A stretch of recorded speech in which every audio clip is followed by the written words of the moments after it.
Motivation is the experience of wanting something or wanting to avoid it. When we study how we get motivated to learn, develop, and succeed, we can identify two contrary forces, extrinsic and intrinsic ones. On the one hand, we want to belong, desire to be loved, and seek to get the attention we think we deserve. We are motivated extrinsically by rewards in order to progress socially. On the other hand, we strive to explore things that are satisfying in themselves, disregarding rewards. We are motivated intrinsically by a natural curiosity which we follow because it feels right. The opinions of others don't matter. To understand why we probably need a good mix of both, let's imagine two 4-year-old children. Both grow up in families that want only the best for their kids, but have completely opposing views on how to motivate them to succeed. Tom's parents believe that all their boy needs is love. To not undermine his intrinsic interests, they never praise him or use rewards. Eventually, they decide not to give him any feedback at all, fearing it could corrupt his free mind. Over the years, Tom develops an immense capacity to imagine, spending most of his time playing by himself.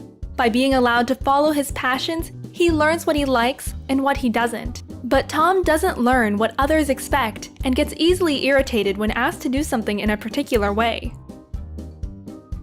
Mira's parents believe that their precious little girl needs clear rules about what's good and what's not. They see it as their duty to help Mira learn by providing precise and actionable feedback on all aspects of her young life.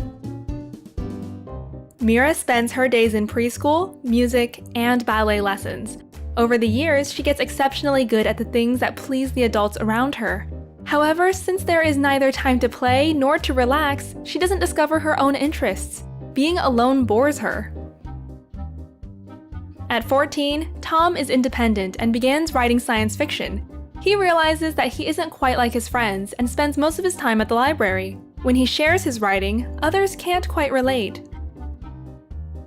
At the same age, Mira is at the top of her class and has plenty of friends and admirers. She knows what is expected of her and makes sure to meet those expectations. Sometimes the pressure becomes unbearable, although that's her secret. By the day he turns 21, Tom has a unique perspective of the world. He is intelligent, but doesn't like to work for money and hence is always broke. He hates the idea of conforming to conventional norms and is annoyed if someone interferes with his creative expression. At this point, Tom knows a lot about himself, but doesn't connect well with others. To him, people seem to follow rules without questioning them, just like sheep. Integrating into the society is difficult at this point, and he begins to search for utopia. Mira makes it into a top medical school where she realizes she'll never be top of the class again. Once that place seems out of reach, her motivation drops and she wonders if medicine actually interests her. Since quitting is no option, she takes up a second major and runs for student council president. Soon, Mira will know everything about what others expect, but nothing about what she likes for herself. All her life, she has just listened, driven by external feedback loops. At this point, she's almost lost the ability to question the norms of the society she grew up in. Listening to our heart can tell us who we are, but not how to be happy among others. Listening to others can motivate us to be a part of their world, but doesn't teach us if that world is ours. This is why it's probably good for the two to go together. Then we can learn what we want and get the feedback we need in order to stay motivated to explore new roads into a better society. A large body of research shows that balancing the two forces is not straightforward. One meta-analysis of 128 studies examined the effects of extrinsic rewards on intrinsic motivation.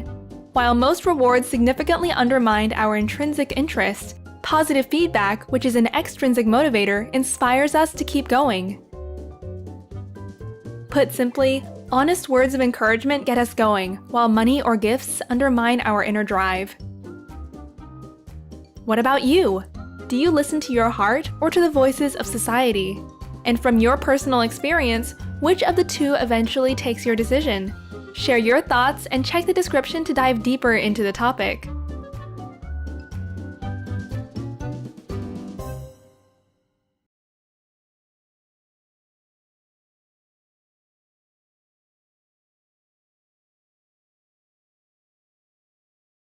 Sprouts videos are published under the Creative Commons license.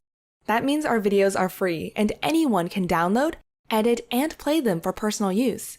And public schools, governments, and nonprofit organizations can also use them for training, online courses, or designing new curriculums. To help us stay independent and support our work, you can join our patrons and contribute. Just visit patreon.com/sprouts. Even $1 can make a difference.